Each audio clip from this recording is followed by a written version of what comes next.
On a deux compartiments A et B qui sont séparés par une membrane hémiperméable, perméable à l'eau et aux petits ions.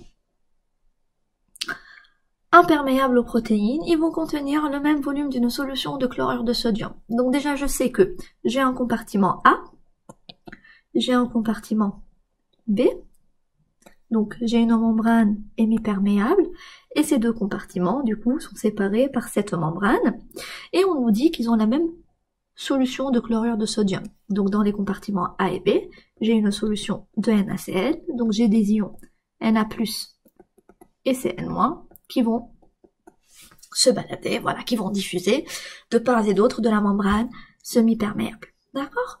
Et donc en fait, j'ai le même volume dans A et dans B. Donc je sais que le volume du compartiment A est égal au volume du compartiment B. D'accord? Attention, ce volume n'est pas forcément égal à 1 litre. J'ai le même volume, donc je peux dire que c'est égal à 1 V, mais attention, ce n'est pas forcément 1 litre. D'accord? Je ne sais pas si c'est 1 litre ou pas. Ok? Donc toujours, quand je vais faire un exercice de Donan, je n'oublie jamais que la quantité de matière, elle est toujours séparée de la concentration, parce que c'est deux grandeurs qui sont trop différentes et qui ont leur impact quand on fait un exercice de Donan. Donc vous voyez, c'est ça. Donc je sais que la quantité de matière est égale à C fois V, la concentration c'est N sur V, donc N est égal à C fois V, et C est égal à N sur V. Ok?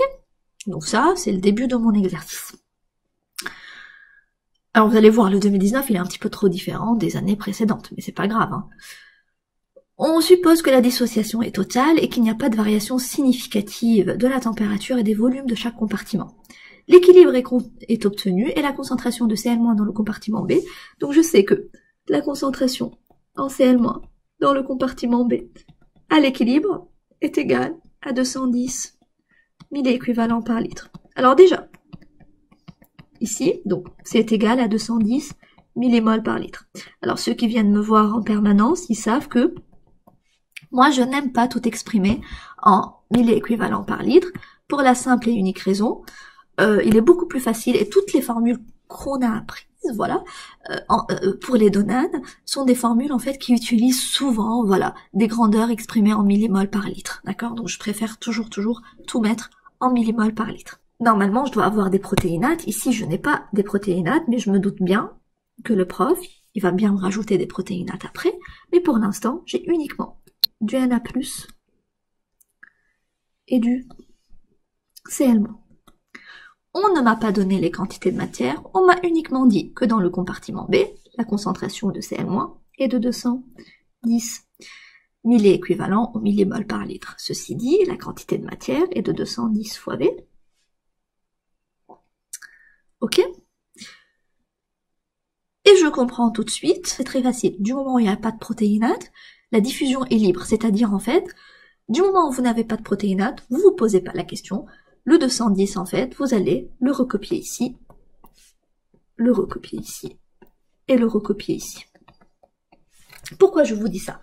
Je vous dis ça tout simplement parce que il n'y a pas de protéinates. Quand il n'y a pas de protéinates, je n'ai pas en fait des ions chargés négativement, donc je n'ai pas des ions négatifs en fait dans le compartiment A, donc je n'ai pas en fait une migration des ions négatifs dans le compartiment B, et je n'ai pas en fait une attraction des ions positifs dans le compartiment A. Donc en fait j'ai une diffusion et j'ai une égalité dans les concentrations des petits ions de part et d'autre de la membrane. D'accord? Donc c'est ce que j'écris tout de suite. Ok? Donc bien évidemment ici, voilà, je vous saoule pas avec 210V, c'est le même volume, 210V, 210. Maintenant, la question est la suivante. On suppose, alors on ajoute, alors, étape 1. Donc dans le cas de l'étape 1, parce que j'avais du NaCl, donc ici on va rajouter des protéinates de sodium RNA7. Donc, du R7- et du 7Na+.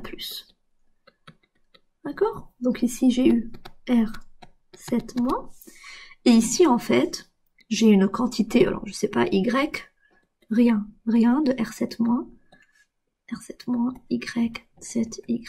Voilà, la dissociation est totale, donc au final, je vais avoir une quantité de matière Y de R7-. Ici, je vais avoir Y sur V, voilà, si vous voulez. Bon, normalement, on n'est pas obligé de les remplir comme ça, hein. Ce qui m'intéresse ici, c'est ce terme-là. Là. Je me rends compte que, attention, ma quantité de matière de Na+, n'est plus égale uniquement à 210 fois V, mais elle est égale à 210 fois V plus 7 fois Y. D'accord? Donc j'ai une petite quantité ici qui s'est rajoutée. D'accord? Donc 210 plus 7 fois Y divisé par V. D'accord? Alors ça paraît trop compliqué. D'accord? 7 fois Y divisé par V, etc. Donc regardez ce que je vais faire. Je vais dire que le 7 fois Y divisé par V, ça doit être, en fait, est égal à la concentration de Na+ ajoutée. Vous voyez? Ou je peux dire, en fait, ceci est égal à un terme Z ou à un terme A. Voilà. Donc 210 plus A, si vous voulez. D'accord? Ici. Ok? Maintenant, il va se passer quoi? Ce qui va se passer, c'est le suivant. J'ai rajouté des protéinates dans mon compartiment A. Ok? Donc ce qui va se passer, c'est une diffusion, donc une perte des ions Cl-, parce que les ions Cl-, ils vont diffuser vers le compartiment B, là où il y a le moins de protéinates. Vous voyez toujours la flèche, elle va des concentrations vers les concentrations, donc ici je n'ai pas des protéinates, et je vais devoir attirer les ions positifs vers le compartiment A. Donc dégager, si vous voulez, les ions négatifs et attirer les petits ions positifs. Pour le Cl-, ceci dit, la quantité ou la concentration de Cl-, elle va augmenter dans le compartiment B. Cependant, la concentration de Cl-, elle va diminuer dans le compartiment A. Alors ici, vous allez me dire, mais pourquoi tu fais ça, en fait, avec les concentrations? Parce que normalement, on dit, bon, c'est la quantité de matière de Cl-, en fait, qui va diminuer. Parce qu'on part des quantités de matière. Donc, si vous voulez ici, en fait, c'est moins une quantité de matière de Cl-. Eh bien, c'est pas grave. Si vous faites moins N de Cl- ici, là, ça va être 210 moins N de Cl- divisé par le volume. D'accord? Et moi, j'ai choisi, en fait, à dire N de Cl- divisé par le volume, c'est X. Pour ne pas trop charger mon tableau. D'accord? Donc voilà, pour qu'il reste, en fait, un maximum propre. Du coup, je continue à lire mon énoncé. Là, ils me disent, lorsque l'équilibre de Donan est réalisé, la concentration en Cl- dans le compartiment B est égale à 240 milliequivalents par litre. Et donc, le 210 plus X est égal à 240 milliequivalents par litre. Alors ici, faites attention, donc, concentration de Cl- dans B initiale et concentration de Cl- dans B à l'équilibre. Alors, certes, c'est 240 milliequivalents par litre, mais je sais que 240 milliequivalents par litre n'est rien d'autre que 240 millimoles par litre dans le cas du Cl-. Voilà. Et donc du coup, maintenant, je suis déjà très contente parce que j'ai trouvé la valeur de mon petit x. Quelle est la valeur de mon petit x du coup? C'est très facile. Je vais faire « 210 ». Vous allez voir, c'est hyper banal.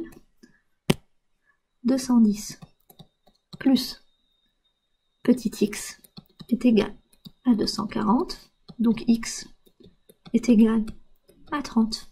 Mais ici, en fait, que dois-je faire pour commencer à trouver mes inconnus? Regardez, je l'ai déjà dit et je le réexplique. Quand on veut résoudre un exercice de Donan, il n'y a pas 4000 chemins, d'accord? Il y a toujours, en fait, 3 formes de formules et 3 lois à utiliser, d'accord? La première, c'est la conservation de la quantité de matière, c'est-à-dire le nombre de moles total d'un composant. Donc voilà, ça ce sont des rappels, d'accord? Ça n'a pas forcément un lien avec notre exercice. La quantité de matière totale d'une espèce X est égale au nombre de moles total de cette espèce X dans le compartiment 1 ou A, plus le nombre total de cette espèce X dans le compartiment B. D'accord? Donc ça, je peux former une équation avec une inconnue. La deuxième forme, et c'est la forme la plus importante, c'est l'électroneutralité dans les compartiments. Alors, j'insiste sur l'électroneutralité parce que cette formule est très intéressante. Pourquoi? Car dans un compartiment, j'ai toujours la somme des charges multipliées par les concentrations des cations positives qui est égale à la somme des charges fois la concentration des anions négatifs. La troisième et dernière formule, qui est très intéressante, du moment où j'ai des concentrations, donc du moment où j'ai une concentration dans le compartiment A et dans le compartiment B, je peux tout de suite faire le rapport de Donan,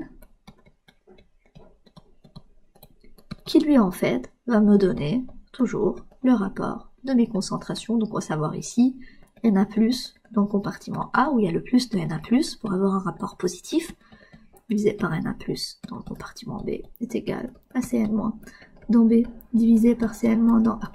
Donc ça, en fait, ce sont des choses que vous devez connaître par cœur, pour pouvoir résoudre un exercice de Donan. D'accord? Et si vous voulez encore une petite astuce, regardez. Quand vous êtes dans une colonne de concentration, vous voyez, quand il vous manque une concentration dans une colonne, il va falloir aller penser à l'électroneutralité. Quand il vous manque une valeur dans une ligne, c'est soit il vous manque une quantité de matière, et vous allez voir la première formule, soit il vous manque une concentration, et vous allez utiliser le rapport de Donan. Vous voyez, il n'y a pas en fait, voilà, c'est toujours ça. Les colonnes, n'oubliez pas que dans une colonne, j'ai toujours ce qu'on appelle l'électroneutralité. Ok? C'est très important. Et ici, je vois que la concentration de Cl- dans le compartiment B est égale à 240.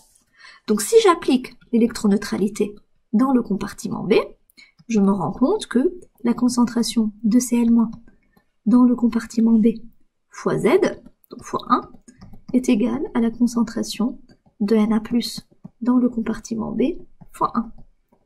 Donc je sais que la concentration de Na+, dans le compartiment B doit obligatoirement être égale à 240 millimoles par litre moins 1. Voilà. Et donc ici, je sais que c'est égal à 240. Ok? Maintenant, quelle est la concentration de Cl- dans le compartiment A? Ça va être 210 moins 30, ça va être 180. Regardez, j'ai trouvé, si vous voulez, le rapport des Donan. J'ai trouvé le rapport, en fait, entre la concentration de Cl- dans le compartiment B et la concentration de Cl- dans le compartiment A. Tout ça, je n'ai peut-être pas encore lu une question. Pour vous dire, en fait, regardez combien on peut aller loin dans un exercice et combien on peut trouver, en fait, quasiment toutes les inconnues d'un exercice sans avoir forcément lu une question. Voilà, alors le jour du concours, vous allez tout de suite lire la question, hein, vous allez aller droit au but, mais ici, voilà, c'est toujours en fait des explications de rappel qui vont vous aider à résoudre un exercice de Donan. Quelle est en millimoles la concentration des protéinates R7- dans le compartiment A? Eh bien voilà, dans le compartiment A, il nous faut ça. Donc c'est cette valeur qu'il nous faut. D'accord? La concentration des protéinates. Alors, si je prends toujours, comme on l'a déjà dit, dans le compartiment A, dans une colonne donnée, j'ai une inconnue, donc ce que je cherche, une deuxième inconnue, mais j'ai la concentration de Cl-. Alors regardez qu'est-ce que je vais faire. Je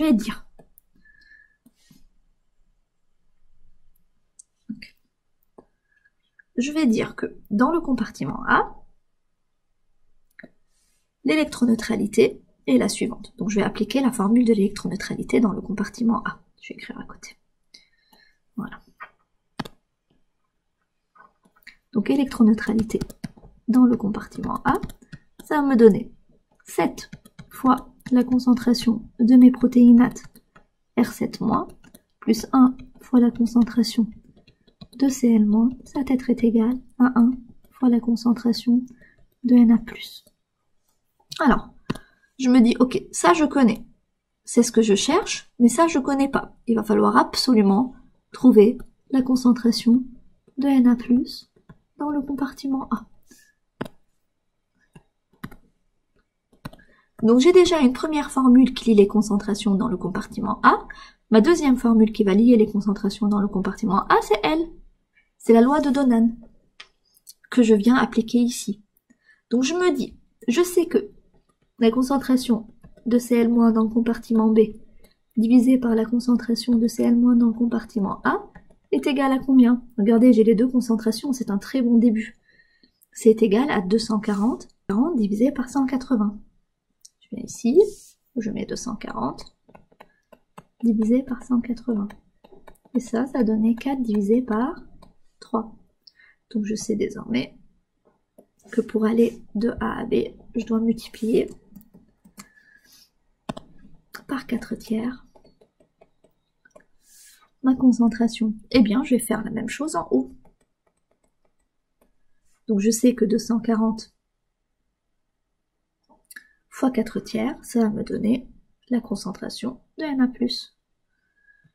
Donc Na+ dans le compartiment A est égal à 4/3 fois concentration de Na+ dans le compartiment B. Donc c'est 4/3 fois 240 et ceci va donner 320. Voilà.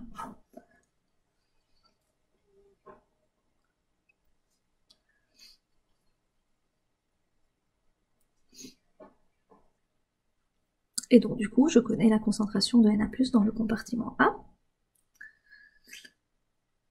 Et ainsi, je peux la remplacer dans ma formule et trouver la concentration de mes protéinates. Donc, on remplace la concentration de Na+ ici. Et j'obtiens 7 fois concentration de R7- dans le compartiment 1, plus la concentration de Cl-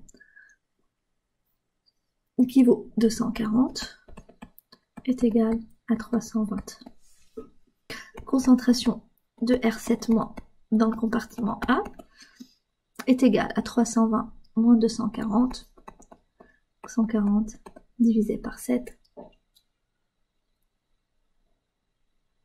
est égal à 20 millimoles par litre moins 1. Donc j'ai trouvé ça, donc 20 millimoles par litre moins 1. Et donc, pour répondre à la question, quelle est en millimoles la concentration des protéinates? Donc la bonne réponse est la C. Voilà. Tout simplement.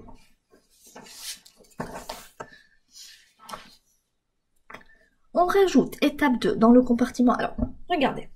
Quand vous voyez le mot on rajoute, regardez, j'ai déjà en fait, si vous voulez, un tableau, d'accord, qui est bien rempli, qui est bien chargé. Quand vous entendez le mot on rajoute, vous devez faire ça, ok? Vous devez en fait partir du point final où vous êtes arrivé lors de votre équilibre. À savoir, ici vous savez que vous avez 20, ici vous savez que, non pardon, R7- c'est 20, vous savez que la concentration de Na+, c'est 320, ici j'ai 180, ici j'ai 240, ici j'ai 240, d'accord?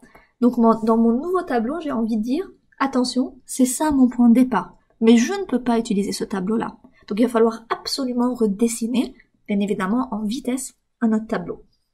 Et donc, quand vous voyez on rajoute, tout de suite, moi, premier réflexe, c'est ça. On rajoute dans le compartiment A, donc je refais un tableau, d'accord, avec A et B, d'accord, toujours, quantité de matière, concentration différente, quantité de matière, concentration différente, voilà, et je sais que je suis partie de 20 millimoles de R7- par litre, hein. Bien sûr, c'est des concentrations. Je suis partie de 180 Cl-, Na+, 320. Vous voyez, je remets mes idées au clair. Cl- ici, donc ici, il n'y a rien. Cl- ici, 240. Et la concentration Na+ dans le compartiment B, 240. Si vous voulez, en fait, ça c'est mon nouvel état initial. D'accord? C'est le nouvel état initial que j'ai. D'accord? Donc c'est ce que j'ai. Ok? Et maintenant, je continue à lire ma question. La question est la suivante. On ajoute dans le compartiment A 20 millimoles de protéinates. Donc regardez. Vous avez ajouté des protéinates. Quand vous ajoutez des protéinates, déjà logiquement, est-ce que votre concentration de Cl- va-t-elle augmenter ou diminuer dans le compartiment A? déjà, j'ajoute des protéinates, ça va diminuer, ça va augmenter. Vous voyez, donc déjà, en fait, les idées, elles sont bien claires. La concentration de Cl- dans le compartiment A va baisser, celle de Cl- dans le compartiment B va augmenter. Ils nous disent, j'ai rajouté 20 millimoles, donc ici, 20 millimoles de protéinate RNA7-. Donc regardez, récapitulons. Dans le compartiment A, j'avais initialement, vous voyez, RNA7, R7- plus 7 Na+. Donc j'avais initialement une concentration de 20 millimoles par litre, donc une quantité de matière de 20 fois V. Et j'ai rajouté 20 millimoles. Donc j'ai 20 fois VA plus 20. Donc rien initialement, la dissociation est totale. Donc je vais former 20V plus 20 et 7 fois 20 fois le volume plus 20. D'accord? Et donc ça, je peux l'effacer. Lorsque le nouvel équilibre est réalisé, la concentration de Cl- du compartiment B est égale à 280 milléquivalents par litre. Du coup, la concentration en Cl- dans le compartiment B, c'est cette concentration-là. Elle passe de 240 à 280. Regardez. Je retire les 240 et je mets 280. C'est logique, hein, ça suit la logique, donc 280. Donc la quantité de matière, c'est 280 V. Ok. Et donc ici, ma concentration, elle ne vaut plus 180. Et d'ailleurs, la concentration de Na+, elle ne vaut plus 320, hein, j'ai un nouvel équilibre. Et donc il me demande quelle est la concentration en Na+, dans le compartiment A. Donc ils veulent qu'on trouve cette valeur-ci, la valeur qui est ici. Ok? Sauf que regardez, je connais pas cette valeur-là, je connais pas cette valeur-là, je connais pas cette valeur-là, je ne connais pas cette valeur-là. Ah, si, parce que je connais la valeur qui est là.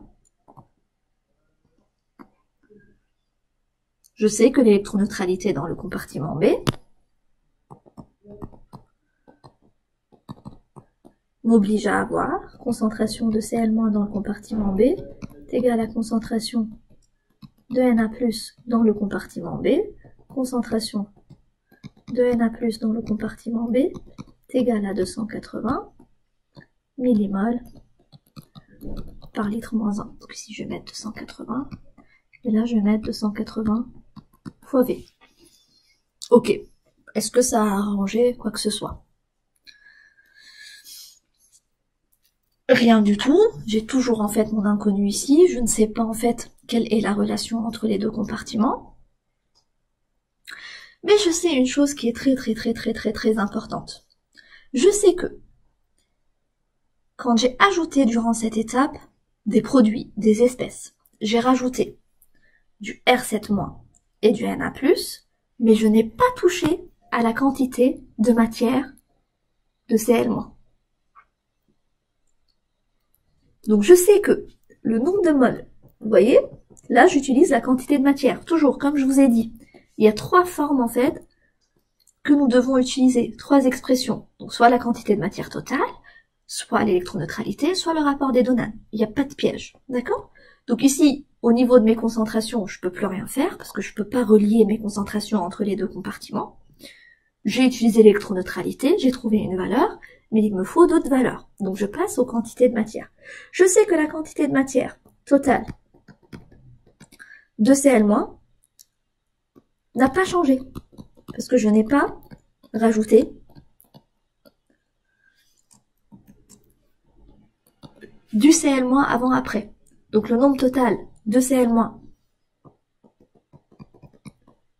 étape 2 est égal à la quantité de matière de Cl- que j'ai utilisée lors de l'étape 1. Donc je vais aller chercher la quantité de matière de Cl- lors de l'étape 1. Voilà, elle est là. C'est 210V plus 210V. D'accord? Donc la quantité de matière de Cl- dans l'étape 1, elle vaut 210V plus 210V. Donc ceci est égal à 420V. Or, le nombre de moles, regardez, de Cl- dans le compartiment B pendant l'étape 2 est égal à 280V. Et donc je sais que le nombre de moles de Cl- dans le compartiment A, ça doit être 420V moins 280V. Donc 420 moins 280, ça va donner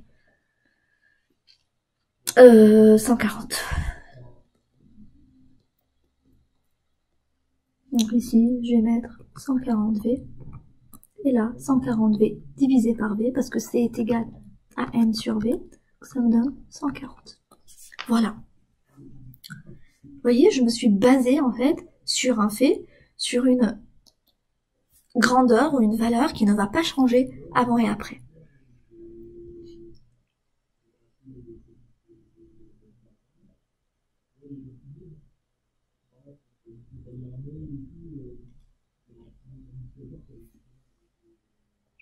Voilà.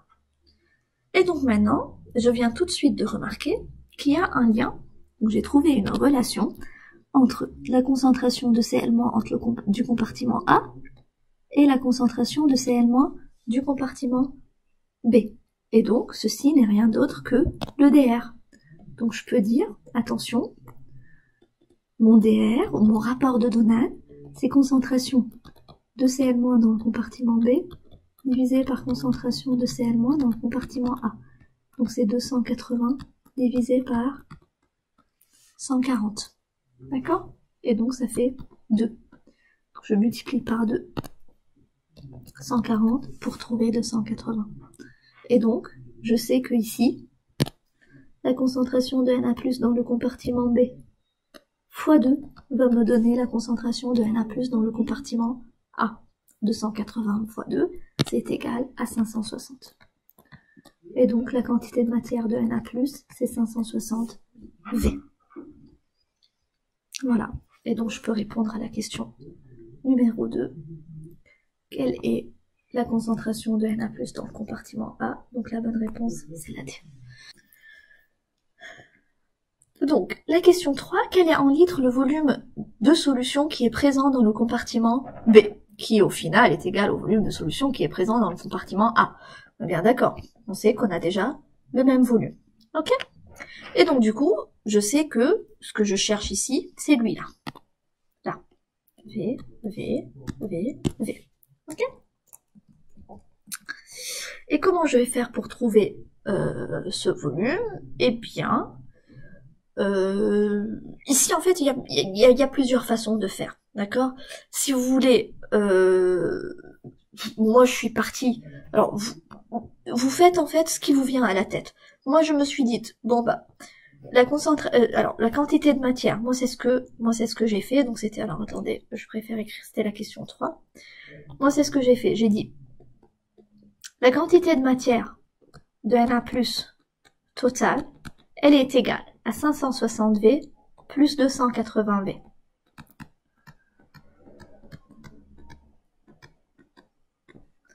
Donc C est égal à 560 plus 280, c'est égal à 840V.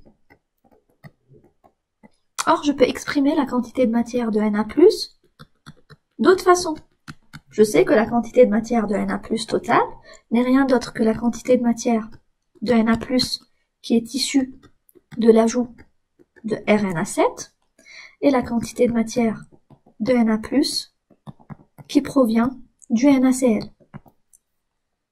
Je sais que la quantité de matière de Na+ provenant de RNA7, c'est 7 fois 20V plus 20.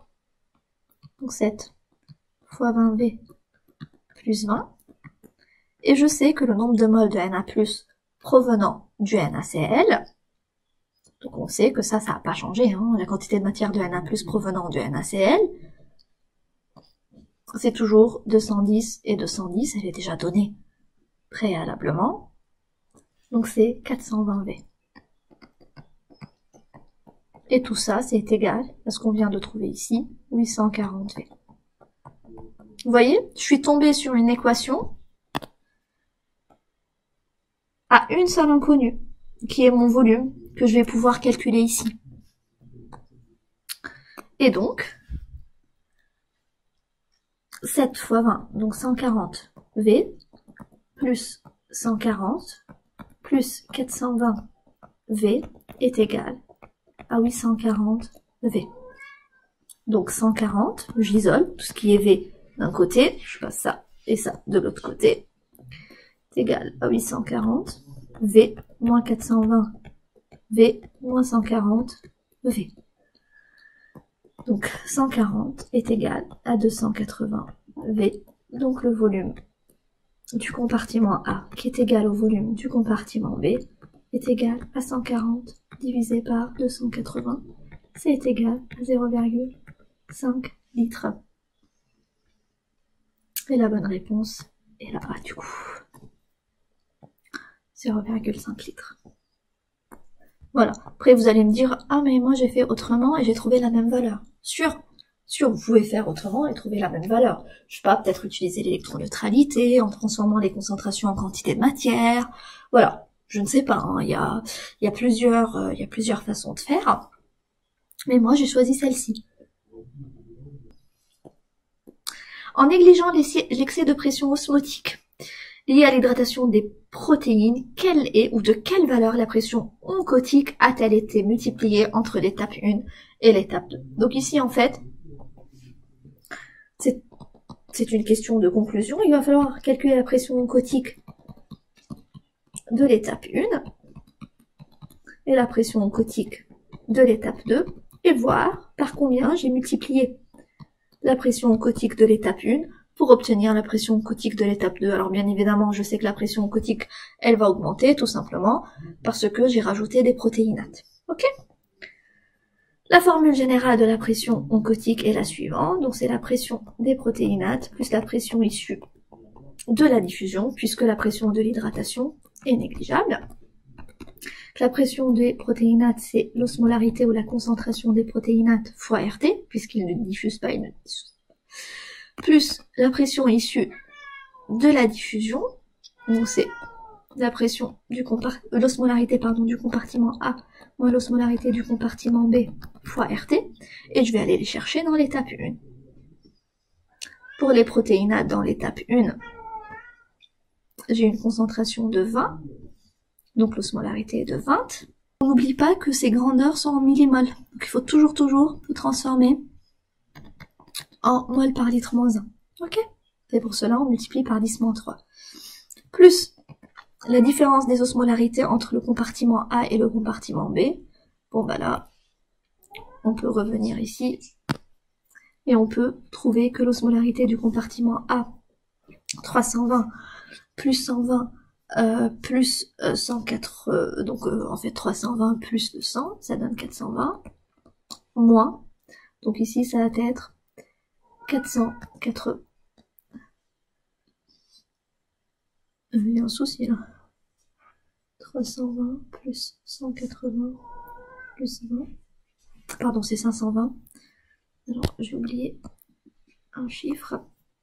Donc l'osmolarité du compartiment A est égale à 320 plus 180 plus 20, 520. L'osmolarité du compartiment B, c'est 480. Donc 520 moins 480. Ça nous donne... Donc, alors non, pardon. Encore une fois, excusez-moi. Et c'est uniquement 500, parce que j'ai déjà pris en compte les protéinates.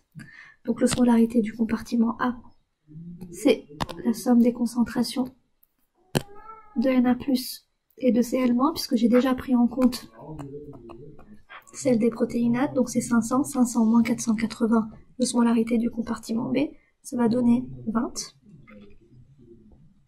Donc c'est plus 20, toujours fois 25, fois 10 à la puissance, moins 3. Donc ça va donner 1000 fois 10 puissance moins 3, donc ça va donner une atmosphère. De la même façon, je calcule l'osmolarité de l'étape 2. Pour ceux qui n'ont pas suivi l'étape 1, ça sera l'occasion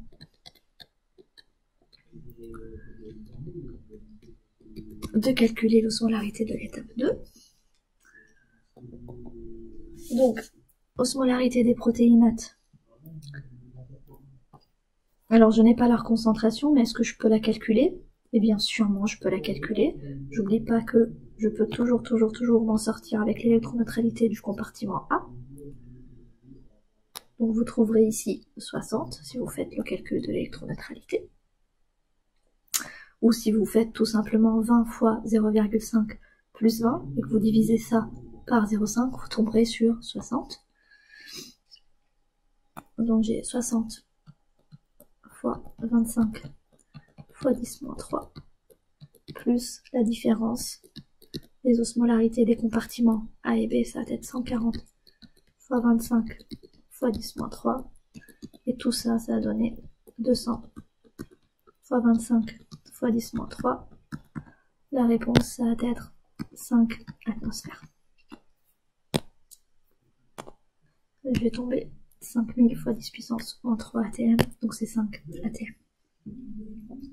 Donc la question est, j'ai la pression oncotique de l'étape 1, par combien je l'ai multipliée, de quelle valeur j'ai multiplié cette pression pour tomber à la pression oncotique de 2. C'est-à-dire par combien j'ai multiplié 1 pour tomber sur 5. Quel est le facteur de multiplication? 5. Et donc la bonne réponse, c'est la D. Pour la question 4.